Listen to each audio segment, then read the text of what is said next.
Kamusta po ang pagiging tatay? That's my first question.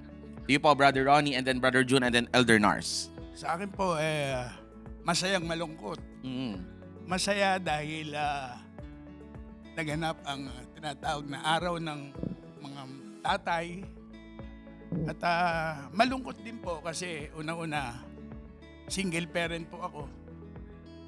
Hinahanap ko rin po ang pagmamahal ng bilang mayroong asawa. At 6 na taon na pong nawala siya. Mm-mm.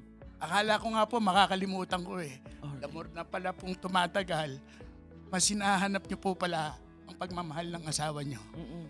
Masaya po ako dahil nakakapaglingkod ako sa Panginoon. Gagampanan ko pong maglingkod sa Panginoon. At the same time po, nagagampanan ko naman po ang tungkulin ko sa mga anak ko. Ano po yung fulfilling part po para sa inyo na bilang isang tatay po at bilang haligi ng tahanan ng Tenoria family? Salamat sa Diyos at una sa lahat ay sa biyaya ng Panginoon ay napagtapos ko sila. Lahat po tapos na. Graduate na po sila ang Please. aming mga anak na tatlong Maria. Ay, yeah. Tapos na po sila sa actually ako tagal ako sa abroad at siguro 28 years akong nasa abroad. So yung communication namin, andun lagi ang paalala sa kanila.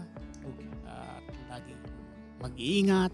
At kahit nga sa mga, ngayon nagtatrabaho na po sila, andun po lagi ko silang pinaalan, kumusta na kayo, kumain na po ba kayo, kumain na kayo. Na lagi kong sinasabi sa kanila, aking misis, lagi kong andun yung constant communication namin. Kamusta po ang isang tatay na malayo sa kanyang pamilya, samantalang ang pamilya niyo po ay narito sa bansang Pilipinas? Of course, medyo minsan nakaka-homesick kasi alam mo, Brother Paul, ang mga anak ko ay lahat ipinanganak dito sa Saudi. Wala kasing college, universities dito that they have to go home and Oh, yeah. ayun, dati nabigla ako na wala sila. Oo. Alam mo naman yung family is of course yan na nagpapasaya sa atin. Totoo po yun. Makita mo lang sila, napakasaya mo. Lalo na doon nandito sila, nakatira po kami lahat sa church. Ang bahay namin nasa church mismo kami. Yeah. At anyway, biyaya na lang, mayroon namang messenger nakakausap. I have to call them every day, every minute. Yun na lang talaga ang ko sa kanila. Ang biyaya dyan, nakikita ko sila ay biyaya ng Diyos, sila ay patuloy na naglilingkod sa ating Panginoon. Ano masasabi niyo pong one of the most challenging parts? O kaya naman kung hindi lang isa, ano-ano mga challenging parts po bilang isang tatay? Dahil iba ang kwento ng pagiging ilaw ng tahanan eh. Iba pa rin ang kwento ng pagiging haligi ng tahanan. Opo.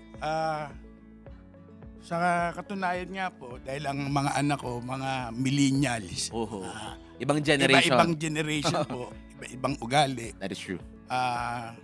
May mga salita kang minsan na kahit maganda sa yung pandinig, hindi po nila naiintindihan ang mga salita. At kailangan may halong lambing. Tumaas lang ang boses mo sa mga bata. Iba na po ang kanilang feelings na galit ka. At pag may mga problemang dumarating, Oho. talagang ang iniisip ko, kapit lang sa Panginoon. Tunay. Prayer. Totoo yun.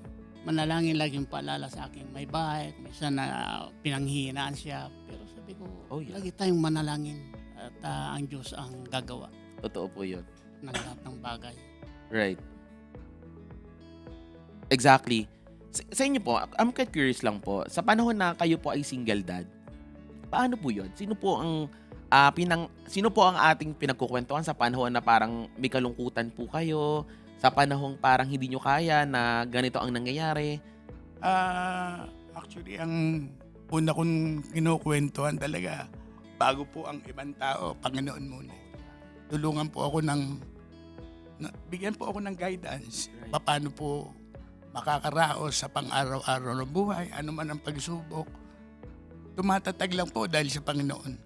And sa inyo po, Elder Nars, paano niyo po nadja-juggle ang inyong responsibility as a father at the same time as a pastor?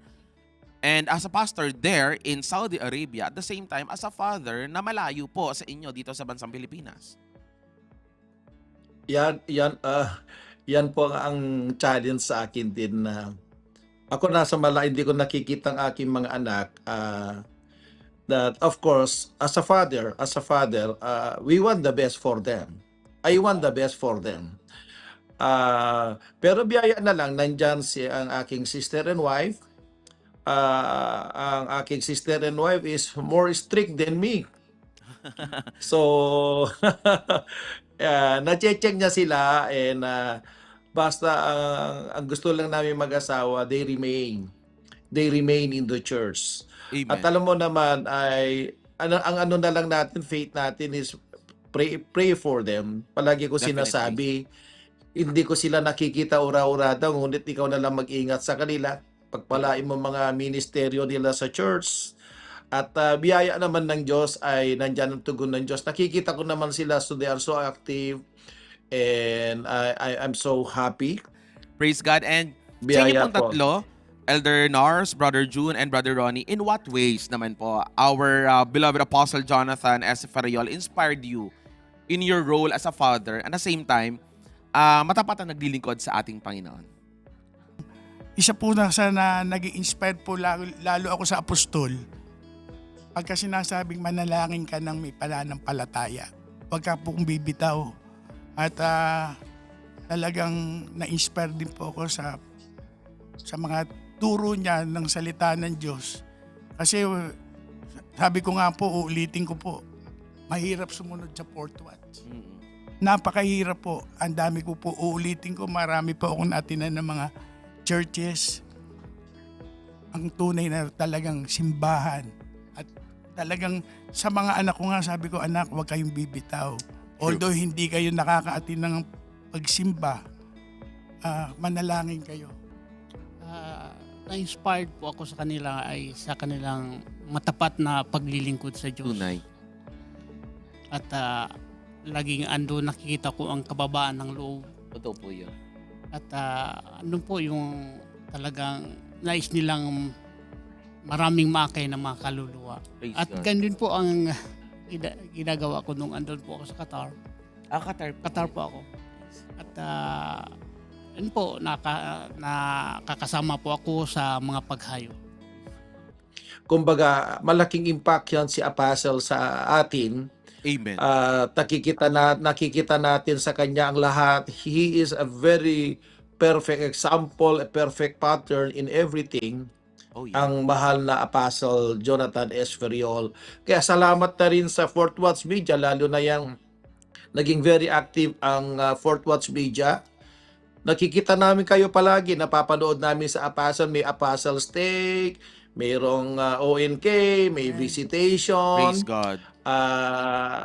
Kumbaga ay wala ka nang mahanap.